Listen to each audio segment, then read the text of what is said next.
Hello class, welcome to learner solution. इस video में हम डिस्कस करेंगे अभी रिसेंटली जो प्री बोर्ड का एग्जाम हुआ है क्लास 10th का, जिसमें मैथमेटिक्स स्टैंडर्ड और बेसिक दो पेपर आते हैं। फिलहाल इस वीडियो के अंदर हम मैथ स्टैंडर्ड के पेपर को डिस्कस करेंगे। तो चलो शुरू करते हैं।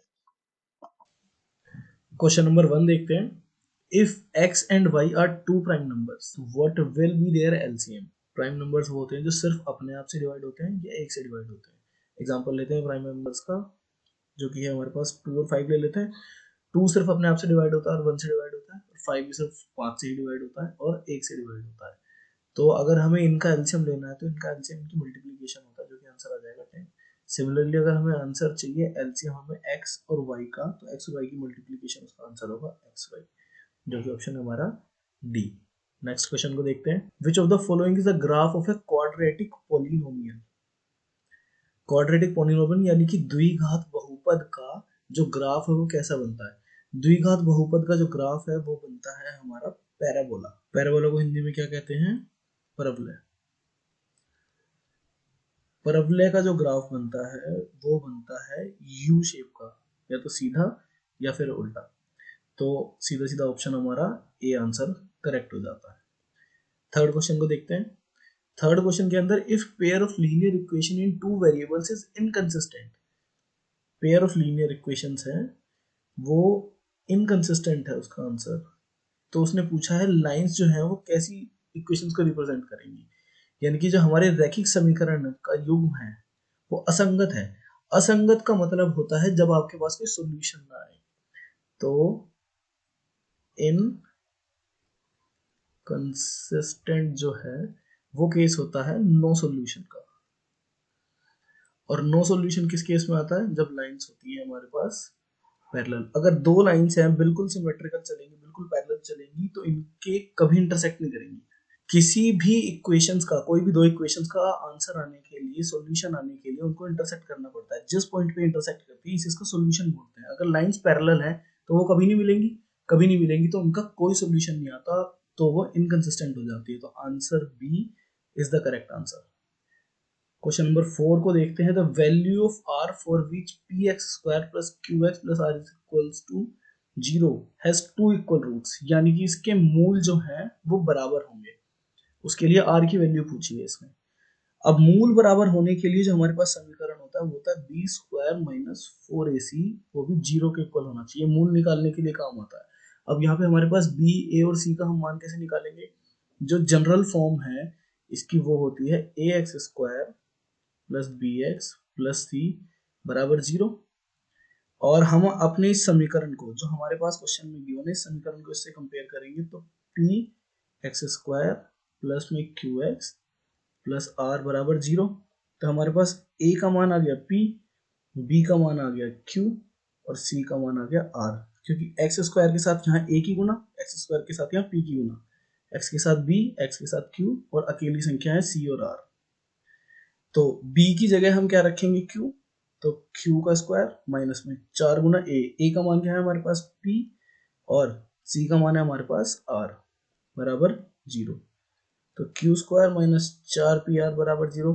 हमें मान किसका निकालना है? Find the value of r की वैल्यू चाहिए हमें। तो r को हम इधर रखते हैं और बाकी सबको दूसरी तरफ भेज देते हैं। तो 4pr बराबर में q स्क्वायर, r को सिर्फ यहीं पर रखते हैं, बाकी को q स्क्वायर फॉर्म में 4p कर देंगे। तो q स्क्वायर अपॉन में 4p, यानी कि बी ऑप्शन करेक्ट है। फिफ्थ क्वेश्चन के अंदर देखते हैं। The exponent of 2 in terms of prime factorisation of 720, यानी कि अगर हम 720 के अभाज्य गुणनखंड करेंगे तो 2 की घात बतानी है उसमें। तो सबसे पहले तो 720 के भाज्य गुणनखंड कर दो। अभाज्य गुणनखंड होते हैं गुणनखंड की गुना की सबसे छोटी इकाई, जिसमें हम किसी भी नंबर को तोड़ सकते हैं।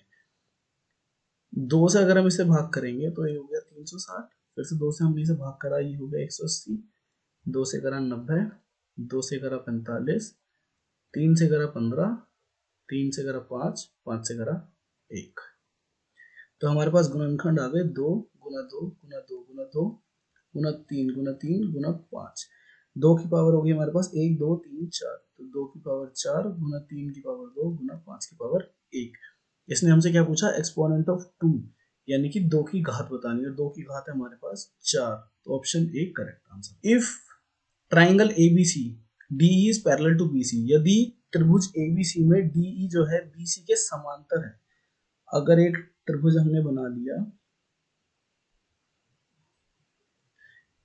त्रिभुज ए बी सी में एक भुजा है डीई जो कि बीसी के समांतर है, तो इसने बताया हमें एडी बटे में डीबी जो है 3/4 हो जाएगा, एडी बटे में डीबी, तो यानी कि अगर ये 3 है तो ये 4 हो जाएगी, और इसने ए ई बता दी 6 सेंटीमीटर है, ए ई ये जो भुजा है ये इसने बता दी 6 सेंटीमीटर है, तो इसने ए सी का मान पूछा है, ए सी इस पूरी भुजा का इसने मान पूछ लिया हमसे, ए डी अपॉन में डी बी बराबर होगा ए ई अपॉन में ई सी के, यानी कि ये भुजा बटे ये भुजा फिर ये भुजा बटे ये भुजा ये बराबर होंगे, और इसका कारण है B P T, basic proportionality theorem. चलो मैं यहाँ पे लिख देता हूँ, तो इससे ये बराबर हो गया। अब ए डी बटे डी बी इसमें क्वेश्चन में हमें दिया हुआ है जो कि है 3/4, और ए का मान 6 दिया हुआ है बटे में ई सी, तो ई सी बराबर हो गया हमारे पास 3 से मैंने इसे काट दिया 2 4 3 8 सेंटीमीटर। अब क्वेश्चन में इसने हमसे क्या पूछा, क्वेश्चन में इसने हमसे पूछा एसी का मान। अब एसी है ये पूरी भुजा, इसके अंदर क्या क्या आता है, एसी को हम ए ई जमा ई सी भी लिख सकते हैं, यानी कि इस पूरी भुजा को मैं ए ई जमा ई सी लिख सकता हूँ। ए ई का मान कितना था हमारे पास, ए ई का मान क्वेश्चन में गिवन है जो कि 6 सेंटीमीटर है, प्लस में ई सी का मान हमने अभी निकाला है, ये हो गया 8 सेंटीमीटर, जो कि दोनों को जोड़ के आया 14 सेंटीमीटर, तो ऑप्शन डी करेक्ट आंसर है। क्वेश्चन नंबर 7 देखते हैं। In the given figure the perimeter of A B O, यहाँ पे एक त्रिभुज बनाया हुआ है जिसमें ए बी जो है स्पर्श रेखा है, यानी कि टेंजेंट है इस सर्कल के ऊपर। इसने पेरीमीटर पूछा है, यानी कि इसने परिमाप पूछा है इस त्रिभुज ए बी ओ का। अब किसी का भी परिमाप निकालने के लिए हमें उस त्रिभुज की तीनों भुजाओं को पता होना जरूरी है। 3 भुजाएं यहाँ पे कौन कौन सी है, ए बी, बी ओ और ए ओ। अब ए बी का मान हमें पता है जो कि है 24 सेंटीमीटर, और बी ओ का मान हमें पता है जो कि है 7 सेंटीमीटर, और ए ओ का मान हमें नहीं पता जो कि हमें निकालना पड़ेगा।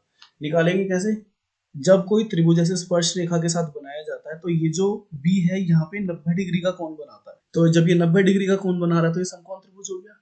अब त्रिभुज ए बी ओ है एक समकोण त्रिभुज, राइट एंगल्ड ट्राइंगल बना लिया ए बी ओ।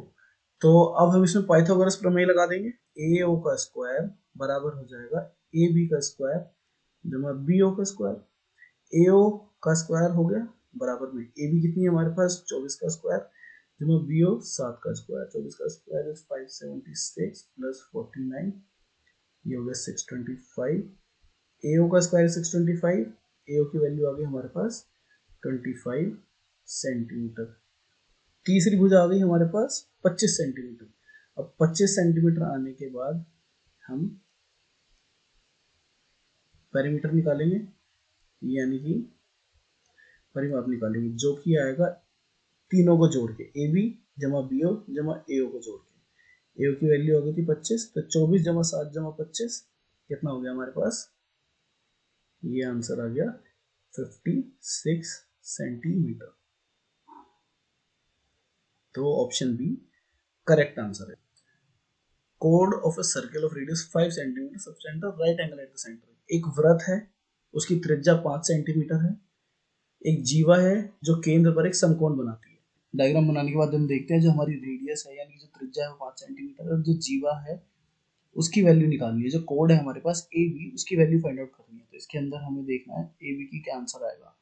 अब ए बी का आंसर निकालने का जो तरीका है, हमने इस कोड ने बताया कि सेंटर पे राइट एंगल सबटेंड करेगी, राइट एंगल सबटेंड करेगी तो ट्राइंगल ए बी ओ जो है वो राइट एंगल ट्राइंगल बन जाता है, यानी कि समकोण त्रिभुज के अंदर हम फिर से पाइथागोरस प्रमेय लगा देंगे, तो ये हो जाएगा ए बी स्क्वायर बराबर O A square plus O B square, तो ये 5 स्क्वायर प्लस ये भी 5 स्क्वायर, 25 प्लस 25 नीचे आ गया 50, तो ए बी की वैल्यू आ जाएगी 5√2, ऑप्शन ए करेक्ट आंसर है।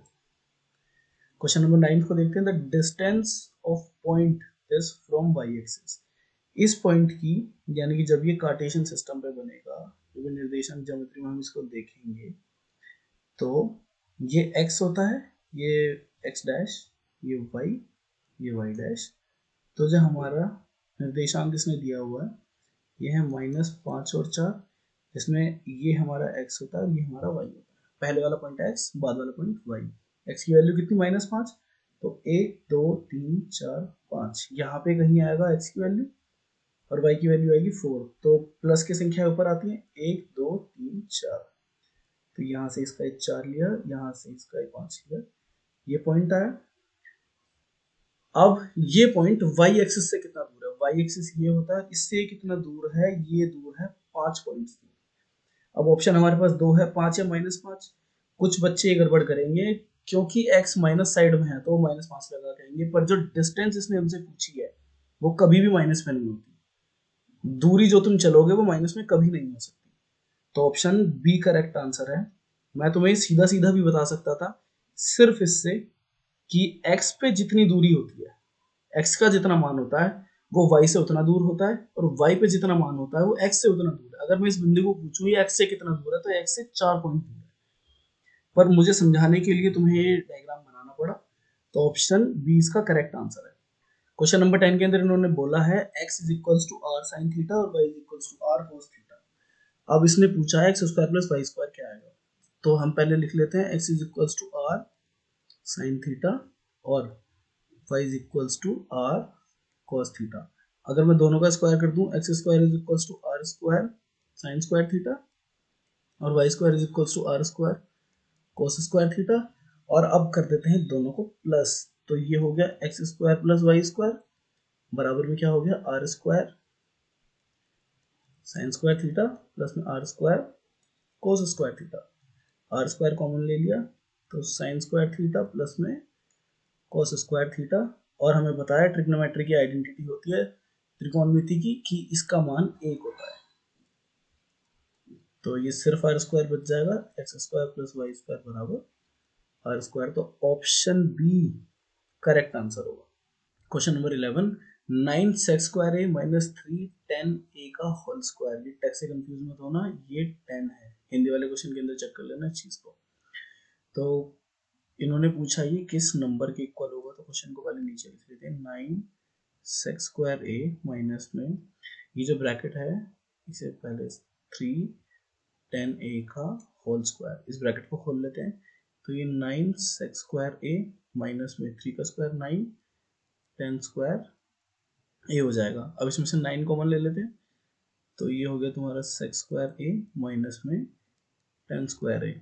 सेक्स स्क्वायर ए माइनस 10 स्क्वायर ए की वैल्यू 1 होती है, तो आंसर आ गया तुम्हारा 9। तो करेक्ट ऑप्शन है ए। 12th क्वेश्चन के अंदर अगर हम देखेंगे, A C and B D are diagonals of square A B C D. हमारे पास कोई एक स्क्वायर है ए बी सी और डी। अब उसके अंदर उसने क्या बताया, ए के कोऑर्डिनेट्स बता दिए उसने -2 और 4, और सी के कोऑर्डिनेट्स बता दिए उसने 4 और -6। Coordinates of the point of the diagonals bisect each other. A C और बी डी दो डायगोनल्स हैं जो कि इंटरसेक्ट कर रहे हैं इस पॉइंट पे। इस पॉइंट को हम मान लेते हैं ओ। अब इसने क्या बोला, ये हमारे पास एक वर्ग है, वर्ग के दो विकर्ण हैं ए सी और बी डी जो आपस में एक दूसरे को इस पे काट रहे हैं। तो ए के निर्देशांक बता दिए इसने, सी के निर्देशांक बता दिए इसने। अब इसने पूछा जिस बिंदु पे एक दूसरे को काटेंगे उसके कोऑर्डिनेट्स, उसके निर्देशांक क्या आएंगे। सीधी सी बात है, जब वर्ग में दो विकर्ण या दो डायगोनल एक दूसरे को काटते हैं तो वो बिल्कुल सेंटर में यानी कि मिड पॉइंट पे काटेंगे। तो अगर हम इसका मिड पॉइंट निकाल लें, यानी कि इसका मध्य बिंदु x1 प्लस x2 बटे 2 और y1 plus y2 upon 2। x1 की वैल्यू -2 प्लस 4 अपॉन 2 और 4 माइनस 6 अपॉन 2। तो इसकी वैल्यू हो गई हमारे पास 1 और इसकी वैल्यू हो गई हमारे पास -1। तो 1 -1, ये ऑप्शन भी करेक्ट आंसर है। क्वेश्चन 13 को देखते हैं। The perimeter of A quadrant of a circle of radius r, यानी कि एक वृत्त है जिसकी त्रिज्या r है हमारे पास, उसके चतुर्थांश का परिमाप बताना है, यानी कि पेरीमीटर बनाना है। तो हमारे पास एक सर्कल है, यानी कि हमारे पास एक वृत्त है जिसका परिमाप बताना है चतुर्थांश का। तो परिमाप का फॉर्मूला क्या होता है, 2 पाई r होता है। चतुर्थांश का निकालना है तो बटे में हमने 4 कर दिया, तो ये हो गया पाई r बटे 2। पर यहीं पे सिर्फ इसका जो परिमाप है वो खत्म नहीं होता, क्योंकि जब हम एक सर्कल के चतुर्थांश को निकालते हैं तो वो कुछ इस तरीके से दिखता है। अब हमने जो पाई r बटे 2 निकाला है वो इस सतह का मान है, पाई r बटे 2। अब ये हमारे पास यहाँ पे 2 r भी रह गए हैं, पहला ये और दूसरा ये, तो इसका आंसर होगा 2r प्लस में पाई r अपॉन 2। तो ऑप्शन बी हमारा करेक्ट आंसर है। क्वेश्चन नंबर 14 के अंदर हम देखेंगे, find the area covered by the minute hand. 12:15 से 12:30 पे घड़ी की जो बड़ी सुई है वो जितना एरिया कवर करेगी, ठीक है, वो जितना क्षेत्रफल कवर करेगी वो बताना है हमें, और उसकी लंबाई जो है वो 14 है। तो ये इससे इसके बीच में कितना एरिया कवर करेगी, ये कवर करेगी, फॉर्मूला है होगा उसका थीटा अपॉन में 360 गुना में एक वृत्त के क्षेत्रफल का फॉर्मूला होगा पाई आर स्क्वायर। इसमें आर का मान हमें पता है, क्वेश्चन में दिया इन्होंने 14 सेंटीमीटर। 14 सेंटीमीटर हो गया। तो थीटा का मान कितना निकलेगा, थीटा का मान निकलेगा हमारा 90 डिग्री। तो 90 बटे में 360 डिग्री गुना में 22 बटे 7, 14 गुना 14। इसे इसको डिवाइड करा 1/4, 7 से इसको करा 2, 2 से 4 काटा 2, 2 से इसको काटा 7, 7 into 22 is 154। तो option B correct answer. Question number 15 हमें क्या कहता है कि lower limit of median class बतानी है। मीडियन क्लास को तुम कैसे निकालोगे, नंबर ऑफ स्टूडेंट्स दिए, इन्होंने मार्क्स दिए हैं। मीडियन क्लास कैसे निकलती है, जो तुम्हारे टोटल नंबर ऑफ स्टूडेंट्स होते हैं, टोटल नंबर ऑफ स्टूडेंट्स को हम 2 से डिवाइड करते हैं, कितना आया हमारे पास 25 आया। 25 के नियरेस्ट कौन सा नंबर है, 20 नियरेस्ट है या 32 नियरेस्ट है, तो 20 जो है 25 के नियरेस्ट है, तो इसकी जो क्लास होगी वही मीडियन क्लास होगी, और 40 हमारा आंसर है। तो ऑप्शन डी करेक्ट आंसर है। क्वेश्चन नंबर 16 कहता है दो घन बना रखे हैं, दो क्यूब बना रखे हैं जिनको हमने मिला दिया, और दोनों की जो साइड्स हैं वो जो है वो a है। तो इन्होंने पूछा है उसका वॉल्यूम या आयतन कितना आएगा। वॉल्यूम जो है एक का वो a क्यूब है, दूसरे का भी a क्यूब आ जाएगा, तो 2a क्यूब आंसर है इसका, ऑप्शन बी करेक्ट आंसर है। Question number 17, cards numbered from 7 to 35 are kept in a box. एक बॉक्स के अंदर 7 से 35 नंबर के कार्ड्स को रखा गया। रिया ने एक कार्ड बिना देखे निकाला। प्रोबेबिलिटी क्या होगी कि वो जो कार्ड बाहर निकलेगा वो 5 का गुणांक होगा या 5 का मल्टीपल होगा। 5 के मल्टीपल 7 के बाद 7 और 35, इसके बीच में 5 के कितने मल्टीपल्स आएंगे, 10 आएगा, 15, 20, 25, 30 और 35 नेक्स्ट नंबर हो गई। तो 1 2 3 4 5 6, तो टोटल 6 आएंगे, और टोटल जो है 7 to 35 होते हैं 29 नंबर। प्रायिकता या प्रोबेबिलिटी को निकालने के लिए ऊपर वो रखा जाता है जो संख्या हमें चाहिए, जो चीजें हमें चाहिए, और नीचे कुल संख्या यानी कि टोटल संख्या रखी जाती है। तो 6/29 यानी कि डी जो है करेक्ट आंसर है। An alphabet is selected at random from the word experiment. The probability that the selected alphabet is vowel। एक वर्ड है हमारे पास एक्सपेरिमेंट जिसके अंदर कुछ शब्द लिखे गए हैं और इसके अंदर कुछ वोवल्स आते हैं। वोवल्स इंग्लिश अल्फाबेट के अंदर होते हैं A, E, I, O, U। अब इस वर्ड एक्सपेरिमेंट के अंदर हमें वोवल्स देखने हैं, कितने होंगे, E एक वोवल है, दोबारा से E आ गया, I आ गया और E आ गया। तो वोवल्स जो हैं, और इसने हमसे प्रोबेबिलिटी पूछी है एक वोवल आने की।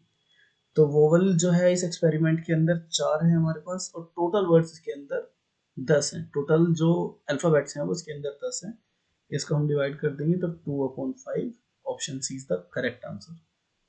असर्शन एंड रीजन जो है इसमें हमें देखना है ऊपर वाला जो अभिकथन है वो सत्य है या नहीं है, और उसके बाद जो नीचे तर्क दिया गया है वो उसको एक्सप्लेन करता है या नहीं है। अब पहले हम 19th क्वेश्चन को देख लेते हैं, जिसमें tan थीटा की वैल्यू इन्होंने दे दी 4/3, और हमें पता है tan की वैल्यू क्या होती है, sin थीटा अपॉन में cos थीटा। फिर इन्होंने क्या दिया, इसलिए sin थीटा की वैल्यू जो है वो 3/4 होगी। हमें पहले वाले पार्ट से कहीं पता नहीं चलता कि sin थीटा की वैल्यू एग्जैक्टली क्या आ सकती है, तो इसके अंदर जो असर्शन है वो गलत हो जाएगा। जो रीजन है tan theta is equal to sin theta upon cos theta. Reason तो बिल्कुल ठीक है, tan थीटा की यही वैल्यू होती है। तो इसके अंदर जो ऑप्शन आएगा हमारा वो ऑप्शन डी करेक्ट आंसर होगा, जिसमें असर्शन गलत है और रीजन सही है। क्वेश्चन नंबर 20 को अगर हम देखेंगे, क्वेश्चन नंबर 20 के लिए x की वैल्यू है 2 की पावर 3, 3 की पावर 2, y की वैल्यू है 3 की पावर n, 2 की पावर 2। अब एलसीएम बताना है, एलसीएम बताने के लिए हमारे पास n की वैल्यू होनी चाहिए y के अंदर।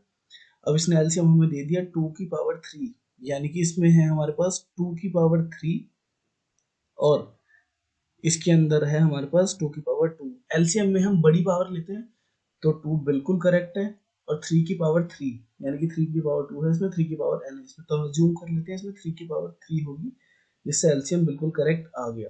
तो इसने n की वैल्यू 3 बता दी, जो कि बिल्कुल ठीक है, तो असर्शन ठीक है। अब रीजन हमें देखना है, value of y is 108। y की वैल्यू को एक बार कैलकुलेट करके देख लेते हैं। y इज इक्वल्स टू 3 की पावर 3 इंटू 2 की पावर 2, ये 27 हो गया, ये 4 हो गया, तो 108। तो रीजन भी हमारा बिल्कुल ठीक है, पर ये रीजन जो है असर्शन को बिल्कुल भी जस्टिफाई नहीं कर रहा, जो बिल्कुल भी इसका कारण नहीं बन रहा है ऊपर वाली बात को समझाने का। तो इसका ऑप्शन बी होगा